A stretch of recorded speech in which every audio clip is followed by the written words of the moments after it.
हरिः ॐ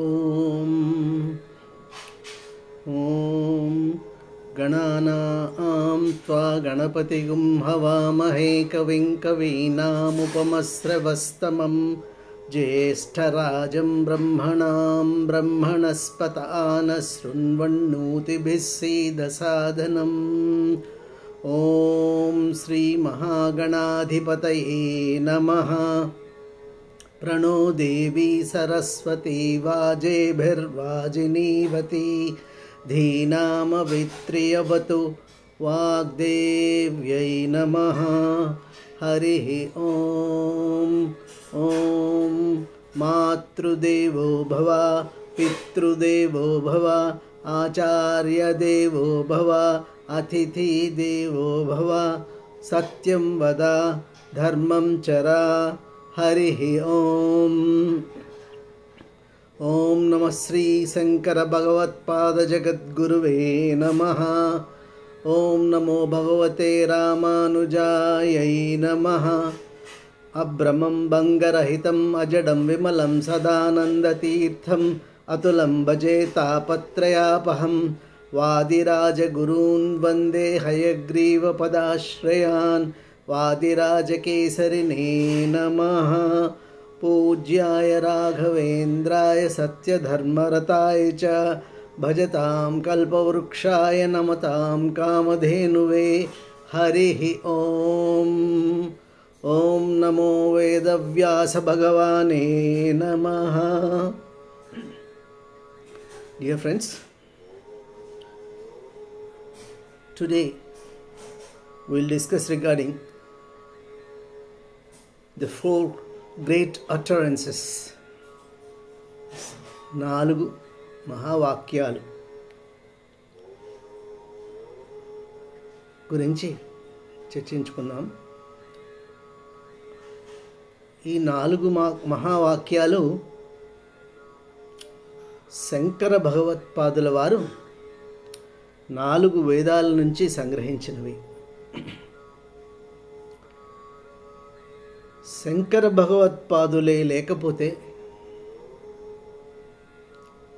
ఈరోజు మన సనాతన ధర్మము, హిందూ మతము ఇంత ఉన్న స్థితిలో ఉండేవి కావేమో.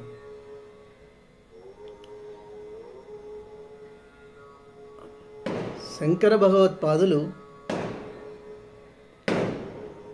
ఈ సనాతన ధర్మాన్ని రచించడం కోసమే జన్మించిన మహాపురుషులు. There is no doubt about it. Had there been no Shankaracharya, there would have been no Sanatana Dharma today. ఎందుకంటే ఆ రోజుల్లో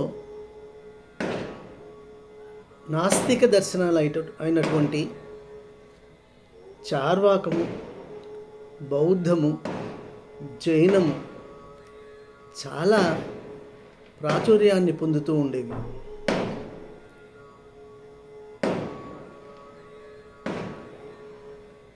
అండ్ మన సాంప్రదాయవాదులు కూడా కర్మకాండకు ఎక్కువ విలువ ఇవ్వడం మూలాన కొంతవరకు ఆ కర్మకాండను ఖండించి మిగతా దర్శనాలు, మతాలు అంటే జైనం కానివ్వండి, బౌద్ధం కానివ్వండి, చార్వాకం కానివ్వండి ప్రాచుర్యంలోకి వచ్చాయి. చార్వాక సిద్ధాంతం అది ఎప్పుడూ ఉంటుంది. అండ్ ఇన్ఫ్యాక్ట్ ఇప్పుడు ప్రపంచంలో, ఈ ఆధునిక ప్రపంచంలో, కలియుగంలో ఉన్నది చార్వాక సిద్ధాంతం ఒక్కటే. చార్వాక సిద్ధాంతం అంటే ధర్మం మిథ్య, భోగం సత్యం అంటుంది. చార్వాకుడు అంటే స్వీట్గా మాట్లాడేవాడు అని. చెరకు రసాన్ని మరపించేటటువంటి మాటలు మాట్లాడగలిగిన మేధావి. ఇప్పుడు ఇన్ఫ్యాక్ట్ ఇట్ ఈస్ ఎగ్జిస్టింగ్. ఈ స్వార్థపూరితమైన ప్రపంచంలో ఉన్నది చార్వాక సిద్ధాంతమే. 95% ఇట్స్ ఓన్లీ చార్వాక్ సిద్ధాంతం. ఓకే, అంటే అది సిద్ధాంతము. ఎందుకంటే రుణం కృత్వా కృతం పిబేత్ అంటుంది, అప్పు చేసైనా నెయ్యి దాగు అని. సో ఇటువంటివి ఎక్కువ ప్రాచుర్యం పొందే రోజుల్లో ఈ సనాతన ధర్మాన్ని ఉద్ధరించడానికి జన్మించిన మహాపురుషులు శంకర భగవత్పాదుల వారు. శంకర భగవత్పాదుల వారి గొప్పతనం ఏమి అంటే, ఆయన ఉద్దండ పండితులు, 4 వేదాలని ఔపోసన పట్టినటువంటి. He knows very well that శృతులు సామాన్య మానవుని స్టాండర్డ్ కంటే చాలా ఎక్కువ. సో శృతిని అర్థం చేసుకోవడం సామాన్య మానవుని మేధస్సుకు మించిన పని. అందుకే శంకర భగవత్పాదుల వారు he condensed the entire literature, Vedic literature, and has taken only certain excerpts from those things. ఉదాహరణకి ఆయన సిద్ధాంతాన్ని వ్యాప్తి చేయడానికి ప్రస్థానత్రయాన్ని ఎంచుకున్నారు. ప్రస్థానత్రయము అంటే భగవద్గీత, ఉపనిషత్తులు, బ్రహ్మసూత్రాలు, ఈ మూడింటిని కలిపి ప్రస్థానత్రయము అంటారు. త్రయము అంటే 3, ప్రస్థానం అంటే మార్చింగ్ అహెడ్ అని, అంటే ఒక గమ్యం వైపు అడుగులేయడం అని, పురోగమించడం అని. సో ప్రస్థానత్రయాన్ని ఎంచుకున్నారు. ఎందుకు అంటే తన సిద్ధాంతాన్ని ఆయన జనంలోకి తీసుకురావడానికి. సత్యం జ్ఞానం అనంతం బ్రహ్మ అని. So knowledge is infinite. అందులో సాధారణ మనిషికి, సాధారణ మానవునికి it is beyond understanding. So and all his works are meant for only common man. అంటే సామాన్య మానవుణ్ణి ఉద్ధరించడానికే శంకర భగవత్పాదులు చేసిన కృషి చాలా ఉంది. ఒకవైపు సాంప్రదాయక హిందూ మతాన్ని, ఇన్ఫ్యాక్ట్ హిందూ మతము అనడం తప్పేమో, because it's a way of discipline, art of living life. సనాతన సంప్రదాయాన్ని వ్యాపింపచేస్తూ దానిలో తన సిద్ధాంతాన్ని ఆయన సపరేట్గా ఎంచుకున్నారు. అందుకే త్రిమతాలు అంటాము. త్రిమతాలు అంటే ఏవేవి అంటే, శంకర భగవత్పాదుల వారు ప్రపోజ్ చేసిన అద్వైత సిద్ధాంతము, శ్రీమద్ రామానుజాచార్యుల వారు ప్రతిపాదించిన విశిష్ట అద్వైతము, మధ్వాచార్యులు అంటే పూర్ణప్రజ్ఞుల వారు ప్రతిపాదించిన ద్వైత సిద్ధాంతము. సో ఈ 3 డిఫరెంట్ డిసిప్లిన్స్,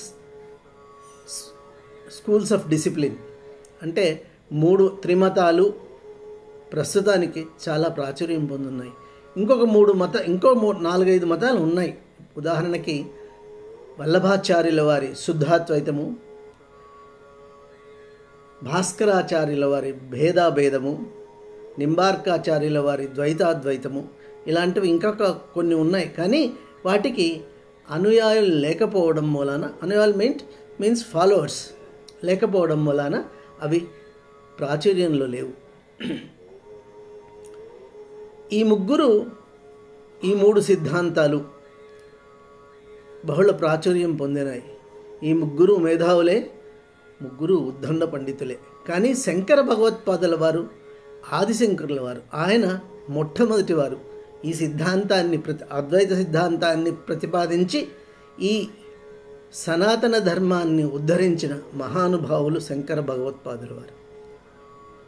సో ఆయన he condensed the Vedic literature for the purpose of taking into the people in common. ఈ ప్రాసెస్లో ఆయన 4 వేదాల నుంచి 4 వాక్యాలను సంగ్రహించినారు. ఆ 4 వాక్యాలను అర్థం చేసుకొని మనము జీవన విధానంలో వాటిని అమలు చేయగలిగితే అవి శుద్ధ జ్ఞాన మార్గానికి సంబంధించినవి. నిజంగా మన జన్మ ధన్యమవుతుంది. వాటిని అర్థం చేసుకొని వాటిని మనం అమలు చేయగలిగితే నిజంగా మన జన్మ ధన్యమవుతుంది. ఆ 4 వాక్యాలు ఏవేవి అంటే, ఋగ్వేదం నుంచి శంకర భగవత్పాదుల వారు ఉపనిషత్తులకు చాలా పెద్దపీట వేస్తారు. ఉపనిషత్ అంటే వేదాంతం, అంటే వేదం చివరిలో ఉంటుంది కాబట్టి వేదాంతం అని, దాన్ని ఉపనిషత్ అని అంటారు. సో ఋగ్వేదం నుంచి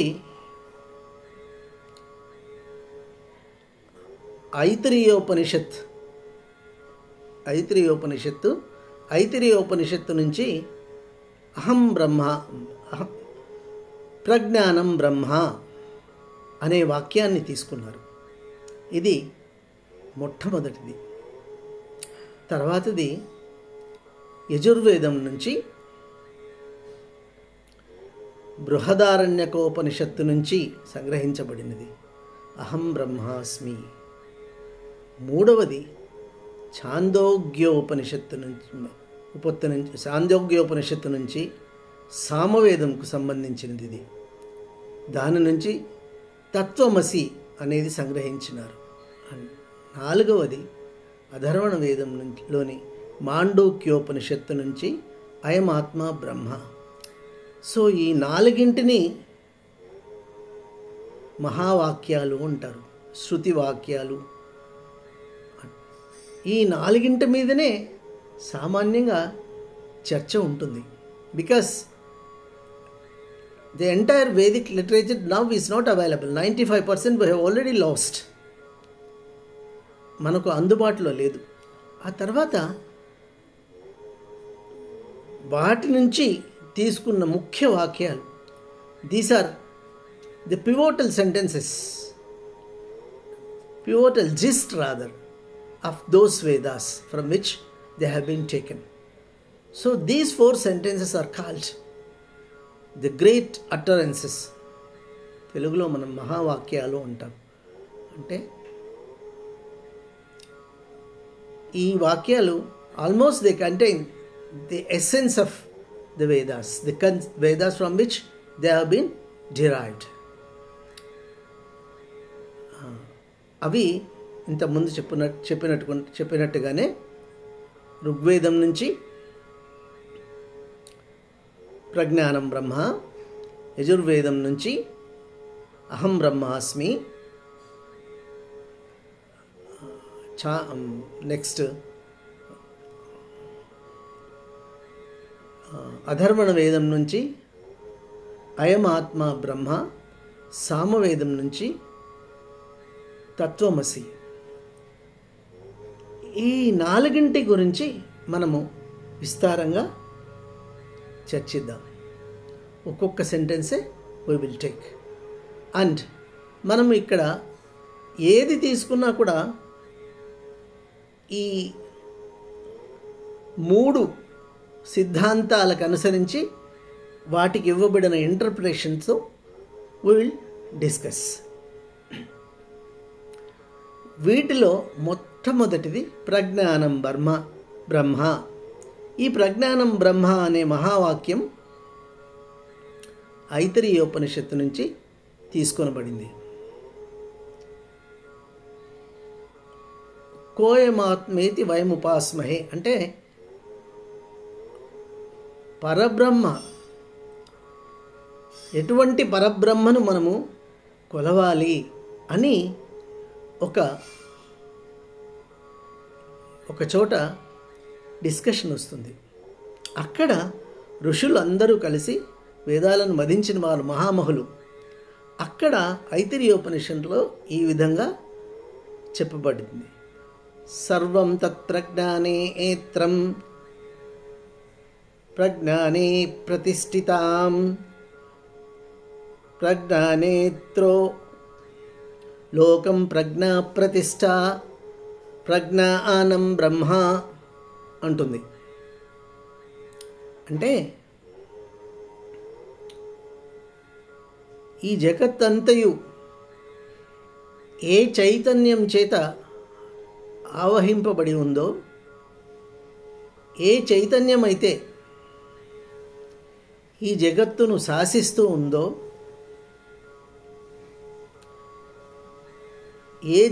ఏ చైతన్యం శుద్ధ చైతన్యమైతే నిరుపవాదికమో అటువంటి నిరుపాధికమైనదో అటువంటి శుద్ధ చైతన్యమే పరమాత్మ. ఇన్ఫ్యాక్ట్ ఇదే ఈశావాస్యోపనిషత్తులో కూడా చెప్పబడింది. ఈశావాస్యమిదగం సర్వం యత్కించ జగత్యాం జగత్. The very first sentence is that. అంటే ఈ బ్రహ్మమంతా కంప్లీట్గా, ఈ బ్రహ్మాండమంతా పరబ్రహ్మ చేత కప్పబడింది. ఆ పరబ్రహ్మే ప్రజ్ఞానం. ఆ ప్రజ్ఞానం చైతన్యం, శుద్ధ చైతన్య స్వరూపమే బ్రహ్మ. దీనికి అర్థం ఈ విధంగా ఇవ్వబడింది. సో అటువంటి పరబ్రహ్మను మనము కొలుస్తున్నాము. ఏ శుద్ధ జ్ఞానస్వరూపమైనటువంటి చైతన్యము ఈ యావత్ జగత్తును శాసిస్తుందో, యావత్ జగత్తులో ప్రతిష్ఠింపబడి ఉందో, వ్యాపించి ఉందో, ఆ జగత్తే, ఆ చైతన్యమే ప్రజ్ఞానమైనటువంటి పరబ్రహ్మ అని దీనికి అర్థం. సో జ్ఞానస్వరూపమే పరబ్రహ్మ అని. అండ్ శంకర భగవత్పాదుల వారు దీని గురించి మనీషా పంచకంలో చక్కగా చెప్తారు. ఇంకొక అడుగు ముందుకు వేసి ఆయన చాలా చక్కగా వివరిస్తారు. ఆయన యా బ్రహ్మాది పిపీలకాంత్ తనుషు ప్రోతా జగత్ సాక్షిణి శైవాహం చ నదృశ్య వస్తుతి దృఢ ప్రజ్ఞాపి యస్యాస్తి చేత్ చండాలోస్తు సతు ద్విజోస్తు గురురిత్యేషా మనీషా మమ అని చెప్తారు.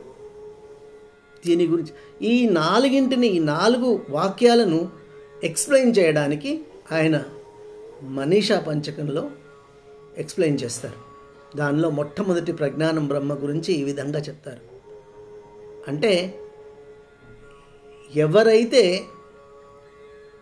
పిపీలకం అంటే సూక్ష్మాతి సూక్ష్మమైన జీవి, దానిలో ఉండే ఆత్మ, పరబ్రహ్మలో ఉండే ఆత్మ, పిపీలకం నుంచి బ్రహ్మ వరకు ఉండే ఆత్మ ఒక్కటే అని తెలుసుకుంటాడు. అది సర్వకాల సర్వావస్థలోనూ యావత్ ప్రపంచంలోనూ ఉంది అని, అది సమంగా ఉంది అని తెలుసుకుంటాడు. అటువంటి వాడు చండాలుడైనా శ్రేష్టమైన బ్రాహ్మణుడైనా నాకు గురువు,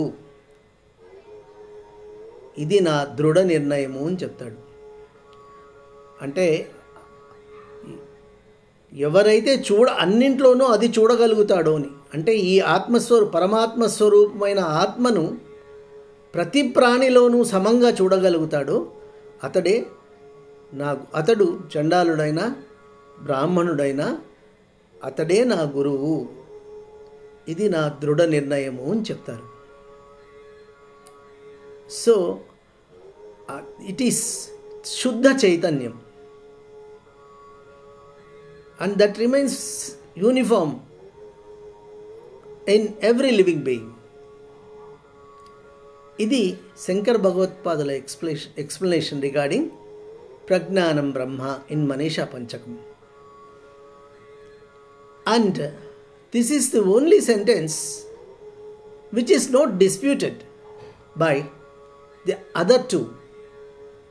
అంటే ఈ వాక్యాన్ని ఈ అర్థాన్ని వాళ్ళు అర్థంతో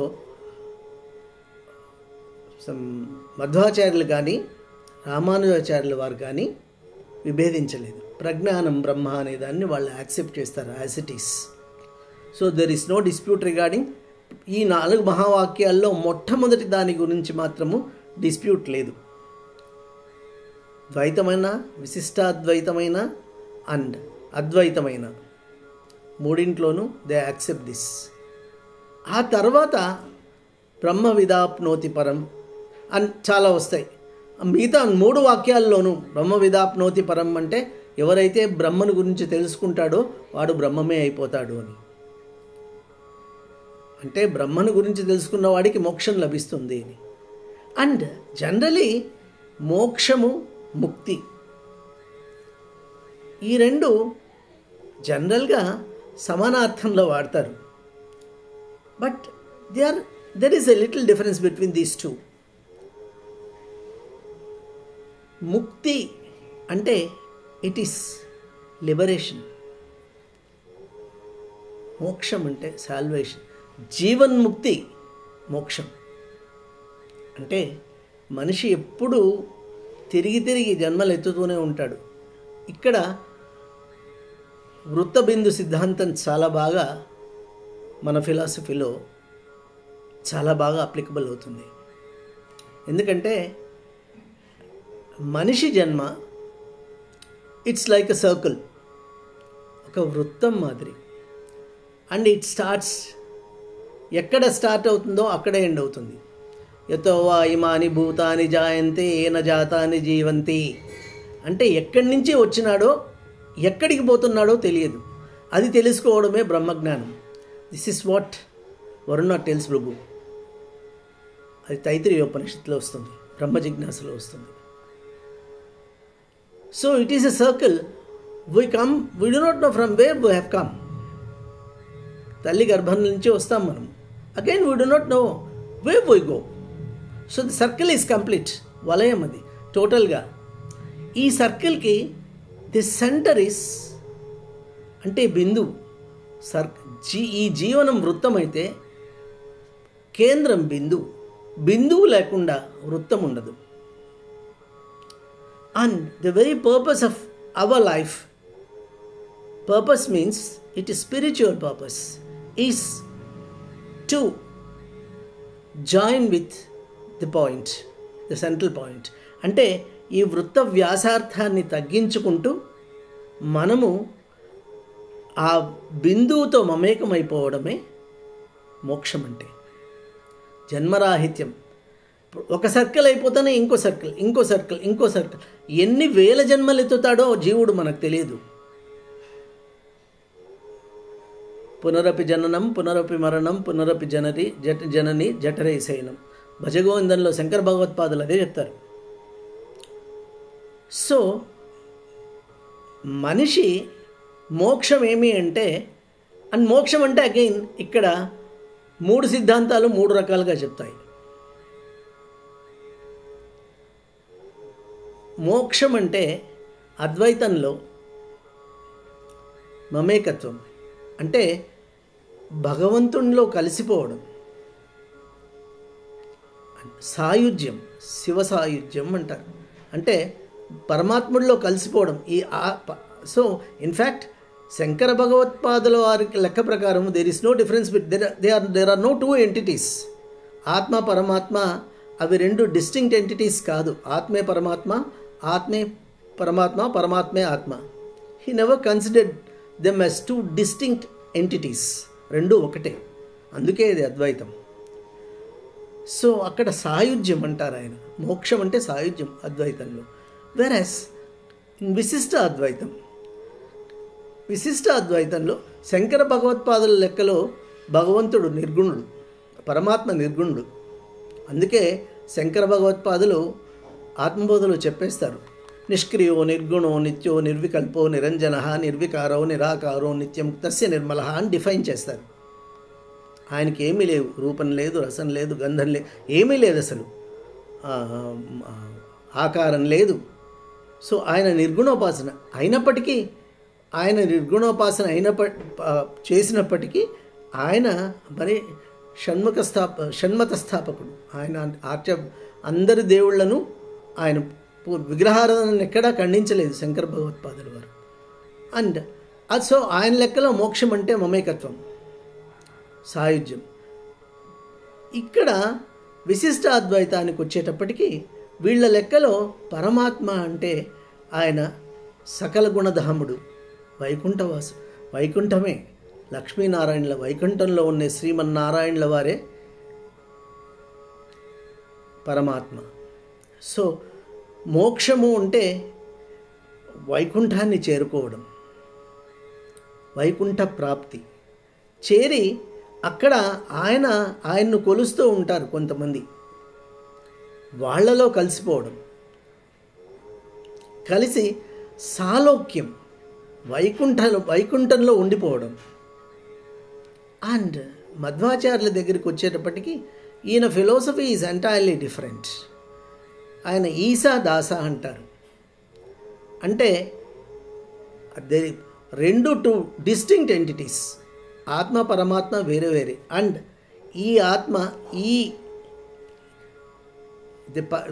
ఆత్మ ఏదైతే ఉందో మనిషి దాసుడు, ఈసా వేరే దాసుడు వేరే, ఎప్పుడు దాసుడుగానే ఉంటాడు. సో ఆయన దగ్గరికి అండ్ ఈయన లెక్కలో మోక్షం ఏమి అంటే as per the theory of Madhvacharya it is సామీప్యం. అంటే భగవంతుడి దగ్గరగా పోవడమే, అంతవరకే అలో చేస్తాడు ఆయన. దానిలో మమేకత్వం, సాలోక్యము సాయుధ్యము ఒప్పుకోరు ఆయన. So these three are different. అంటే ఇవన్నీ ఎందుకు వస్తాయి అంటే మనకు ఇవన్నీ గ్రేట్ సెంటెన్సెస్తోనే వస్తాయి. ఒకటి, ఈ మూడు మన ప్రస్థానత్రయంలో ఏ మూడైతే తీసుకున్నారో వాటిని అనుసరించే సిద్ధాంతాలు వాళ్ళ సిద్ధాంతాలు డెవలప్ చేశారు. అన్నిటికీ ఇంటర్ప్రిటేషన్స్ వాళ్ళ సిద్ధాంతం ప్రకారమే ఇస్తారు. భగవద్గీత వాళ్ళ శంకర భగవత్పాదులు అద్వైత పరంగా వ్యాఖ్య రాస్తే, రామానుజాచార్యుల వారు మధ్వాచార్యుల వారు విశిష్టాద్వైత పరంగా ద్వైత పరంగా వాళ్ళ భాష్యాలు రాసుకున్నారు. వేదానికి కూడా అంతే, వాళ్ళ సిద్ధాంతం ప్రకారం వాళ్ళు భాష్యాలు రాసుకున్నారు. కానీ ఏది రాసినా they have basically consider, Shankara భగవత్పాదులు ఏవైతే కన్సిడర్ చేసినారో వాటిని ఆ తర్వాత మధ్వాచార్యుల వారు రామానుజాచార్యుల వారు కూడా వాటిని తీసుకున్నారు. And the argument, the development of their philosophy is meant on the same lines but with a distinct different interpretation. So దానిలో అన్నింటి గురించి చర్చిస్తారు. మనం ఒక్కొక్కటే చర్చించు. సో దీనిలో ఏమి అంటే ఫస్ట్ ప్రజ్ఞానం బ్రహ్మ, సో ఆత్మ పరమాత్మ ఈ రెండు. అండ్ శంకర భగవత్పాదుల లెక్కలో ఆత్మ పరమాత్మ రెండు ఒక్కటే, శుద్ధ చైతన్యమే ఆత్మ. అండ్ వాళ్ళు కూడా అది కన్సిడర్ చేస్తారు, శుద్ధ చైతన్యమే ఆత్మ. So there is no dispute regarding this first great sentence or first great utterance which is derived from Rigveda belonging to Aitareya Upanishad. And we will discuss the other three great sentences and continue our discussion with those things in our next discussion. Om Namo Narayanaya. Thank you.